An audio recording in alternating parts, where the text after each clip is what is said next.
মুখ্যমন্ত্ৰীৰ ভাষণ সাম্প্ৰদায়িক, হিমন্ত বিশ্বলৈ হাইকোৰ্টৰ নটিছ। মুখ্যমন্ত্ৰীৰ ভাষণ সাম্প্ৰদায়িক ঘৃণা সৃষ্টিকাৰী, হিমন্ত বিশ্বলৈ উচ্চ ন্যায়ালয়ৰ নটিছ। মুখ্যমন্ত্ৰীৰ ভাষণত বিভাজনকাৰী প্ৰৱণতা। শপত সংবিধানৰ প্ৰস্তাৱনা 14-15 অনুচ্ছেদৰ পৰা আৰম্ভ কৰি BNSৰ ধাৰালৈকে উলংঘা কৰিছে হিমন্ত বিশ্ব শৰ্মাই। অধিবক্তা সিংভি। 21 এপ্ৰিলত পুনৰ শুনানি ধাৰ্য। ডক্টৰ হীৰেন গোহাঁই সহ একাংশৰ আবেদনৰ শুনানি গ্ৰহণ গুৱাহাটী উচ্চ ন্যায়ালয়। নমস্কাৰ, নিউজ ওৱান নৰ্থ ইষ্টৰ আজিৰ এই প্ৰতিবেদনলৈ আপোনাক স্বাগতম। আপুনি চাই আছে দেশৰ এটা অগ্ৰণী নিৰ্ভীক নিৰপেক্ষৰ বহুভাষিক channel News One North east.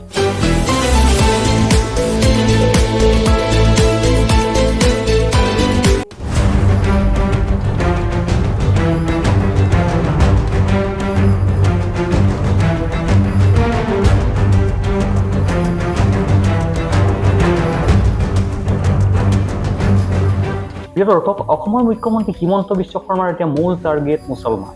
সাংবিধানিক পদত অধিষ্ঠিত হোৱাৰ সময়তো তেওঁ সমাজত সাম্প্ৰদায়িক বিষবাষ্প বিয়পোৱা ভাষণ, বিতৰ্কিত বক্তব্য দিবলৈ তিলমানো কুণ্ঠাবোধ নকৰে। আৰু সেইকাৰণে মুখ্যমন্ত্ৰী হিমন্ত বিশ্ব শৰ্মা এতিয়া আইনী তদন্তৰ সন্মুখীন হ'বলগীয়া হৈছে। দৰাচলতে অসমৰ মুখ্যমন্ত্ৰী হিমন্ত বিশ্ব শৰ্মাই বাৰে বাৰে মুছলমান সম্প্ৰদায়ৰ বিৰুদ্ধে আপত্তিজনক আৰু ঘৃণামূলক ভাষণ দি আহিছে। এই ঘৃণামূলক ভাষণৰ বিৰুদ্ধে গুৱাহাটী উচ্চ ন্যায়ালয়ত কেইবাখনো আবেদন দাখিল কৰা হৈছিল। মুছলমানসকলক উদ্দেশ্যি সাম্প্ৰদায়িক ঘৃণা বিয়পোৱা ভাষণ দিয়াৰ অভিযোগ উত্থাপন কৰি শিক্ষাবিদ সমালোচক ডক্টৰ হীৰেন গোহাঁই সহ একাংশই দাখিল কৰা জনস্বাৰ্থ জড়িত আবেদনৰ শুনানি গ্ৰহণ কৰি গুৱাহাটী উচ্চ ন্যায়ালয়ে মুখ্যমন্ত্ৰী ডক্টৰ শৰ্মাৰ লগতে অসম চৰকাৰ, ভাৰত চৰকাৰ আৰু অসম আৰক্ষীৰ সঞ্চালক প্ৰধানলৈ জাননী জাৰি কৰিছে। সাংবিধানিক গোপনীয়তাৰ শপত গ্ৰহণ কৰাৰ পাছতো মুখ্যমন্ত্ৰীয়ে বিগত সময়ছোৱাত ৰাজহুৱাকৈ কৰি অহা মুছলমান বিৰোধী মন্তব্যৰ বিৰুদ্ধে দাখিল হোৱা জনস্বাৰ্থ জড়িত আবেদনৰ শুনানি গ্ৰহণ কৰে গুৱাহাটী উচ্চ ন্যায়ালয়ৰ মুখ্য ন্যায়াধীশ আশুতোষ কুমাৰ আৰু ন্যায়াধীশ অৰুণ দেৱ চৌধুৰীৰ এখন খণ্ড বিচাৰপীঠে। এই আবেদনসমূহৰ প্ৰতি লক্ষ্য ৰাখি এতিয়া আদালতে এক উল্লেখযোগ্য আৰু গুৰুত্বপূৰ্ণ আদেশ জাৰি কৰিছে। বৃহস্পতিবাৰে গুৱাহাটী উচ্চ ন্যায়ালয়ে এই সকলোবোৰ আবেদনৰ শুনানি গ্ৰহণ কৰি হিমন্ত বিশ্ব শৰ্মাৰ বিৰুদ্ধে জাননী জাৰি কৰিছে। আদালতে নিজৰ জাননীত উল্লেখ কৰিছে যে মুখ্যমন্ত্ৰী হিমন্ত বিশ্ব শৰ্মাৰ বক্তব্যই সমাজত সাম্প্ৰদায়িক বিভাজনকাৰী প্ৰৱণতা প্ৰতিফলিত কৰিছে। কেৱল মুখ্যমন্ত্ৰী হিমন্ত বিশ্ব শৰ্মালৈ নহয়, ভাৰত চৰকাৰ, অসমৰ ৰাজ্য চৰকাৰ আৰু অসম আৰক্ষীৰ সঞ্চালক প্ৰধানলৈও জাননী জাৰি কৰিছে মহামান্য উচ্চ ন্যায়ালয়ে তেওঁলোকৰ প্ৰত্যুত্তৰ বিচাৰি। এই গোচৰৰ পৰৱৰ্তী শুনানি অহা 21 এপ্ৰিলত ধাৰ্য কৰিছে আদালতে। উচ্চতম ন্যায়ালয়ে হিমন্ত বিশ্ব শৰ্মাৰ বিৰুদ্ধে ব্যৱস্থা গ্ৰহণৰ বাবে কৰা আবেদনৰ শুনানি গ্ৰহণ কৰিবলৈ স্পষ্টভাৱে অস্বীকাৰ কৰাৰ পাছতেই গোচৰটো উচ্চ ন্যায়ালয়ত ৰুজু কৰা হৈছিল। হিমন্ত বিশ্ব শৰ্মাই ৰাইফল নিক্ষেপ কৰি মুছলমান সম্প্ৰদায়ৰ লোকৰ ওপৰত গুলী চলোৱাৰ অভিযোগ উত্থাপন হোৱা ভাইৰেল ভিডিঅ'ৰ সৈতে জড়িত এই আবেদন দাখিল কৰা হৈছে। আনহাতে আন এজন আবেদনকাৰীৰ হৈ ন্যায়ালয়ত যুক্তি প্ৰদৰ্শন কৰি জ্যেষ্ঠ অধিবক্তা অভিশেষ মনু সিংভিয়ে কয়, মুখ্যমন্ত্ৰীৰ কাম কাজৰ স্থিৰতা, ধাৰাবাহিকতা আৰু অভ্যাসৰ প্ৰকৃতি চাওক। তেওঁ মুখ্যমন্ত্ৰীত্বৰ শপত, সংবিধানৰ 14-15 অনুচ্ছেদৰ প্ৰতিটো জ্ঞাত নিয়ম, প্ৰস্তাৱনাৰ শব্দসমূহ, ধৰ্মনিৰপেক্ষতাবাদ আৰু ভাতৃত্ববোধ আৰু ভাৰতীয় ন্যায় সংহিতা অৰ্থাৎ BNSৰ ধাৰাসমূহ উলংঘা কৰি আহিছে। মুখ্যমন্ত্ৰীৰ এনে ভাষ্য আৰু ভিডিঅ'সমূহৰ প্ৰসংগ উল্লেখ কৰি সিংভিয়ে লগতে কয়, যেতিয়া কোনো এজনে এক ৰাজহুৱা দায়িত্বৰ শপত গ্ৰহণ কৰে, ঘাইকৈ যেতিয়া এখন ৰাজ্যৰ মুখ্যমন্ত্ৰীৰূপে শপত গ্ৰহণ কৰে, এনে কাৰ্য অগ্ৰহণযোগ্য হয়। এক পুনৰাবৃত্তিৰ ৰূপ দেখা পোৱা যায়। এক নিৰ্দিষ্ট সম্প্ৰদায়ক লক্ষ্য কৰি ল'বলৈ মুখ্যমন্ত্ৰীয়ে মহাত্মা গান্ধীৰ নাগৰিকৰ আইন অমান্যৰ অসহযোগিতা নীতিক প্ৰয়োগ কৰা বুলি মন্তব্যৰ কথা উল্লেখ কৰি অধিবক্তাজনে পুনৰ কয়, মই বিশ্বাস কৰোঁ যে গান্ধীয়ে তেওঁৰ এই ব্যাখ্যা শুনা হ'লে সমাধিৰ পৰা জঁপিয়াই ওলাই আহিলহেঁতেন। আমি এই কথা পাহৰিব নোৱাৰোঁ যে তেওঁ মুখ্যমন্ত্ৰী হিচাপে সংবিধানৰ শপত গ্ৰহণ কৰিছে। কিন্তু পৰৱৰ্তী সময়ত এই বিতৰ্কিত ভিডিঅ'টো ভাৰতীয় জনতা পাৰ্টীৰ অসম প্ৰদেশ ছ'চিয়েল মিডিয়া দলে নিজৰ অফিচিয়েল হেণ্ডেলৰ পৰা ডিলিট কৰিছে। খবৰ অনুসৰি হিমন্ত বিশ্ব শৰ্মাৰ বিৰুদ্ধে অসমৰ মুছলমান সম্প্ৰদায়ৰ বিৰুদ্ধে বাৰে বাৰে অপমানজনক ভাষা ব্যৱহাৰ কৰাৰ অভিযোগ উত্থাপন হৈছে। জানুৱাৰী মাহত সংবাদ মাধ্যমৰ সৈতে হোৱা এক বাৰ্তালাপৰ সময়ত তেওঁ কৈছিল যে কেৱল মিয়া সম্প্ৰদায়কহে ৰাজ্যৰ পৰা উচ্ছেদ কৰা হৈছে। তদুপৰি হিমন্ত বিশ্ব শৰ্মাই দলীয় কৰ্মীসকলক মিয়া জনগোষ্ঠীৰ বিৰুদ্ধে অভিযোগ দাখিল কৰিবলৈ উৎসাহিত কৰা বুলি স্বীকাৰ কৰা বুলিও জানিব পৰা গৈছে। মিয়া মুছলমানক হাৰাশাস্তি কৰা আৰু ইয়াত অসমীয়া জনসাধাৰণৰ অস্তিত্ব আছে বুলি বাৰ্তা প্ৰেৰণৰ লক্ষ্যৰে এই কাৰ্য কৰা বুলিও তেওঁ কয়। যিমান কমপ্লেইন হৈছে মোৰে অৰ্ডাৰত হৈছে। মই বিজেপিৰ মানুহবিলাকক কৈছোঁ যে অলপ চলপ মিয়াবিলাকৰ ওপৰত কমপ্লেইন দি থাকক।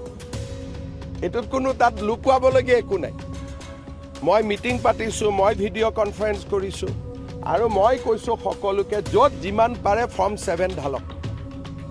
যাতে অলপ দৌৰা দৌৰি হৈ থাকে, কষ্ট হৈ থাকে, বুজি পায় যে অসমীয়া জাতি এতিয়াও জীয়াই আছে। ইয়াত এটা কংগ্ৰেছৰ আপত্তি থাকিলেও থাকিব, আৰু মই কি কৰিব পাৰোঁ? কৰক না, কি আছে, কেছ দিয়ক, পুলিচে বিচাৰ কৰিব। কিন্তু মিয়াকেতো কষ্ট দিব গৈছিল নহয়। গতিকে যোনে যেনেকৈ পাৰে মিয়াক কষ্ট দিয়ক না, আপুনিও দিয়ক না। ৰিক্সাত উঠিলে 5 টকা ভাড়া হ'লে 4 টকা দি দিব। কষ্ট খালেহে অসমৰ পৰা যাব। ৰাতিটো 9টাত গৈছিলে, মইতো কওঁ মিয়াক কষ্ট দিব ৰাতি 12টাতো যাওক ক'ৰবাত যাব খুজিলে। এইবিলাক কোনো ইছ্যু টিছ্যু নহয়। হিমন্ত বিশ্ব শৰ্মা আৰু বিজেপিয়ে ডাইৰেক্ট মিয়াৰ এগেইনষ্টত আছে। আৰু এইবিলাক আমাক ইছ্যু বুলি কৈ কি লাভ হ'ব? আমিতো কৈয়ে আছোঁ, আমিতো লুকোৱা নাই, লুকাইছোঁ নেকি? আগতে এইবিলাক মানে ভয় কৰিছিলে, অমুক এটা নটিচ গৈ গ'ল, অমুক হৈ গ'ল। এতিয়া ময়ে চবকে এনকাৰেজ কৰোঁ যে কষ্ট দি থাকক। কষ্ট নিদিলে, যোৱাকালি মই চাই আহিছোঁ দুলীয়াজানো গৈ পালেগৈ। কালি মই চাই আহিছোঁ দুলীয়াজানতো গৈ বহিলেগৈ, হয় নহয় বিমল? কালি কৈ আছিলে। গতিকে আপোনালোকেও কষ্ট দিয়ক, আৰু তেওঁলোকৰ চিম্পেথাইজ নিউজ কৰি নাথাকিব। আপোনালোকৰ ঘৰতে লাভ জেহাদ হৈ যাব। এতিয়া মোকে ভয় খুৱাব কৈছে, ৰাতি 12টাত গৈছে অফিচত। মইতো কৈছোঁ 2টাতো যাব লাগে। আৰু অফিচাৰবিলাকে ৰাতি 2-3টালৈকে কাম কৰিব লাগে, মিয়াৰ নাম কাটিব পাৰি যদি পাৰে। গতিকে ইয়াত লাজ কৰিবলগীয়া কি কথা আছে? আমাৰ দৰে যদি যুঁজিলেহেঁতেন মিয়াৰ লগত, অসমখনৰ পৰিৱেশ এনেকুৱা নহ'লেহেঁতেন। আগতে যদি যুঁজিলে, কংগ্ৰেছে নুযুঁজিলে বুলি সেনেকুৱা হ'ল। আৰে মোক মিয়াই ভাল পায়, দুখীয়া মিয়াই মোক ভাল পায়।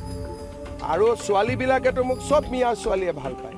আৰু মোৰ লগত কথা পাতি বহুত মিয়াই কৈ আছে, মিয়াৰ ছোৱালীয়ে কৈ আছে যে 2টাতকৈ মামা বেছি জন্ম নিদিওঁ। মোৰ লগত কেতিয়াবা ধিং ৰূপহীত যাব, কলেজত মোৰ সমান কোনো পপুলাৰ নাই। মোক ভালো পায়, সেইকাৰণে অৰুণোদয় দিওঁ। সেইকাৰণে আমি দুখীয়া মানুহকতো দিগদাৰ নকৰোঁ, দালালকেইটাকহে দিগদাৰী কৰোঁ। দুখীয়া মানুহৰ লগততো কি আছে? মই য'তে যাওঁ তাতে মোৰ লগতে থাকে। মই ভোট খুজিলে ভোটো দিব। ৰাজ্যৰ সাংবিধানিক পদত অধিষ্ঠিতকৈ মুখ্যমন্ত্ৰী হিমন্ত বিশ্ব শৰ্মাই কয়, যিয়ে মিয়া মুছলমানক হাৰাশাস্তি কৰিব পাৰে কৰক। যদি মিয়া মুছলমান ৰিক্সাৱালাৰ ৰিক্সাৰ ভাড়া 5 টকা হয়, তেন্তে তেওঁলোকক মাত্ৰ 4 টকা দিয়ক। মিয়া মুছলমানে সমস্যাৰ সন্মুখীন নহ'লে অসম এৰি নাযায়। অকল এইটো বিষয়েই নহয়, ভোটাৰ তালিকাত মুছলমানৰ বিৰুদ্ধে আপত্তি দাখিল কৰক। বেদখল কৰা মাটিৰ পৰা আঁতৰাই দিয়ক, যাতে তেওঁলোকে অসম এৰি যায়। তেওঁ আৰু বিজেপি পোনপটীয়াকৈ মিয়া মুছলমান বিৰোধী। কিন্তু যেতিয়া অসম বিজেপিৰ অফিচিয়েল ছ'চিয়েল মিডিয়া হেণ্ডেলত এই বিতৰ্কিত ভাইৰেল ভিডিঅ'টো পোষ্ট কৰা হয়, তেতিয়া বিশ্বজুৰি সমালোচনাৰ সৃষ্টি হয়। বিতৰ্কিত ভিডিঅ'টোৰ বিষয়ে মুখ্যমন্ত্ৰী হিমন্ত বিশ্ব শৰ্মাক সোধাত তেওঁ কয় যে তেওঁ এনে কোনো ভিডিঅ'ৰ বিষয়ে অজ্ঞাত। তদুপৰি হিমন্ত বিশ্ব শৰ্মাই তেওঁৰ বক্তব্য সদায় সাংবিধানিক অধিকাৰৰ পৰিসীমাৰ ভিতৰত থাকে বুলিও উল্লেখ কৰে। এই কথা স্পষ্ট কৰি হিমন্ত বিশ্ব শৰ্মাই কয়, মোৰ বিৰুদ্ধে গোচৰ ৰুজু হ'লে মোক গ্ৰেপ্তাৰ কৰা উচিত। মোৰ কোনো আপত্তি নাই, মই জেললৈ যাবলৈ সাজু। মই সদায় মোৰ কথাৰ ওপৰত বিশ্বাসী। মুখ্যমন্ত্ৰী এজনে এখন ৰাজ্যৰ প্ৰতিজন নাগৰিককে প্ৰতিনিধিত্ব কৰে। এনে পৰিস্থিতি ৰাজ্যখনৰ বাবে অপমানজনক। তেওঁৰ মন্তব্যই প্ৰত্যেককে অৱনমিত কৰিছে। 2023 পৰাই মুখ্যমন্ত্ৰী হিমন্ত বিশ্ব শৰ্মাই মিয়া মুছলমানৰ বিৰুদ্ধে ঘৃণাসূচক মন্তব্য কৰি আহিছে। 2024 8 ফেব্ৰুৱাৰীত তেওঁ ৰাজ্য বিধানসভাত মিছন বসুন্ধৰা সম্পৰ্কত দিয়া ভাষণত কৈছিল যে মোগল শাসনৰ সময়ত যিসকলক বলপূৰ্বকভাৱে ইছলামলৈ ধৰ্মান্তৰিত কৰা হ'ল, তেওঁলোকে যদি মূল পৰিচয় ঘূৰাই লয়, তেন্তে তেওঁলোকে খিলঞ্জীয়া ব্যক্তিৰ মৰ্যাদা লাভ কৰিব। অধিবক্তাজনে লগতে আঙুলিয়াই দিয়ে যে 2024 আগষ্টত মুখ্যমন্ত্ৰীয়ে গুৱাহাটীত কৃত্ৰিম বানপানীৰ বাবে মেঘালয়ৰ এখন ব্যক্তিগত বিশ্ববিদ্যালয়ক জগৰীয়া কৰি ইয়াক ফ্লাড জিহাদ আখ্যা দিছিল।